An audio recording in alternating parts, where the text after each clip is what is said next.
Everyone, இந்த கிளிப்பை ஒரு நிமிஷம் பாருங்களேன்.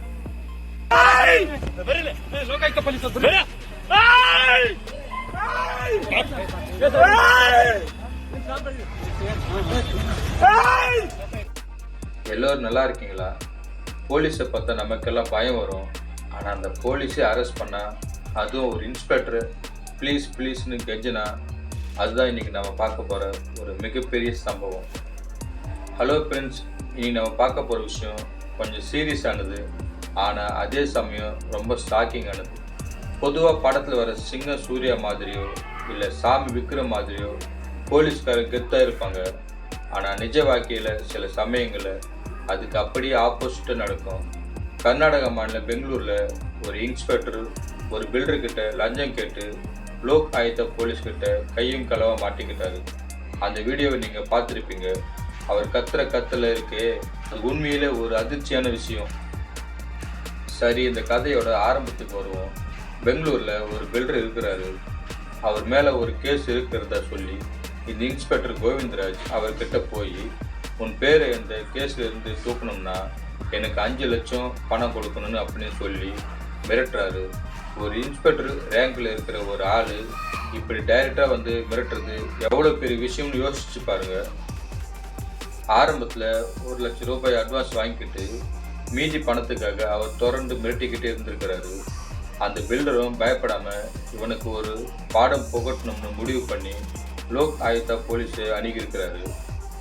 லோக் ஆயுதா போலீஸார் ஒரு மாஸ்டர் பிளான் போடுறாங்க.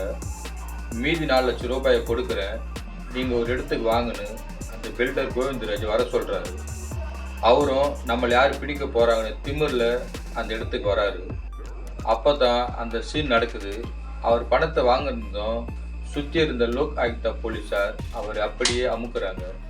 இந்த வீடியோவில் நீங்கள் பார்க்குற மாதிரியே அவர் கையை கட்டி இழுத்துட்டு போகும்போது அவர் போடுற சத்தம் ஏன்னு கத்துறது அவர் செஞ்ச அசிங்கமான வேலைக்கு கிடைச்ச ஒரு மிகப்பெரிய அடிதான்.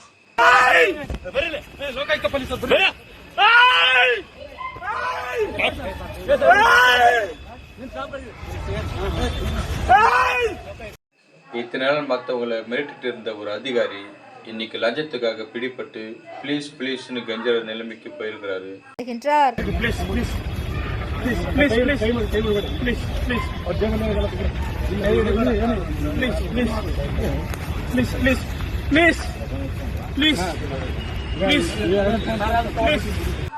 இதேதான் கர்மா அப்படின்னு சொல்லுவாங்க. நாம் செய்யற தப்பு என்னைக்கா இருந்தாலும் நம்ம கிட்ட வந்து சேரும். இந்தியாவை பொறுத்த வரைக்கும் ஊழல் அப்படிங்கிறது ஒரு பெரிய புற்றுநோய் மாதிரி பரவிக்கிட்டே இருக்கும். குறிப்பாக அரசாங்க அதிகாரிகள் மேலே மக்களுக்கு இருக்கிற நம்பிக்கையை இந்த மாதிரி ஆட்கள் தான் குலைக்கிறாங்க. லோக் ஆயுதா போன்ற அமைப்புகள் இருக்கும் பொழுது மக்கள் இந்த மாதிரி தப்பு நடக்கும்பொழுது தைரியமாக புகார் கொடுக்கணும். அந்த பில்டர் செஞ்சது ஒரு பெரிய சமூக புரட்சி மாதிரி தான். கடைசியாக நான் சொல்ல வர்றது ஒன்று தான் நண்பா, தப்பு செய்வது யாராக இருந்தாலும் அது சட்டத்தின் முன்னாடி தண்டிக்கப்பட வேண்டிய ஒன்று தான்.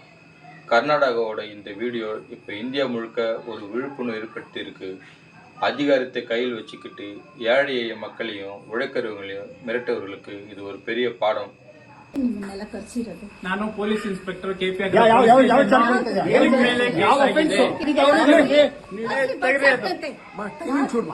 ನೋಟ್ ದ ಟೈಮಿಂಗ್ ಯಾಕೆ ಹೋಗೋಣ இந்த வீடியோ பற்றி நீங்கள் என்ன நினைக்கிறீங்க? லஞ்சத்தை ஒழிக்க நம்ம என்ன செய்யணும்? உங்களுடைய கருத்துக்களை கீழே இருக்கிற கமெண்ட் செக்ஷனில் சொல்லுங்கள். மீண்டும் நாளைக்கு இன்னொரு இன்ட்ரெஸ்டிங்கான வீடியோவோட உங்களை சந்திக்கிறேன். அதுவரை உங்களிடம் இந்த விடைபெறுவது உங்கள் ராஜா.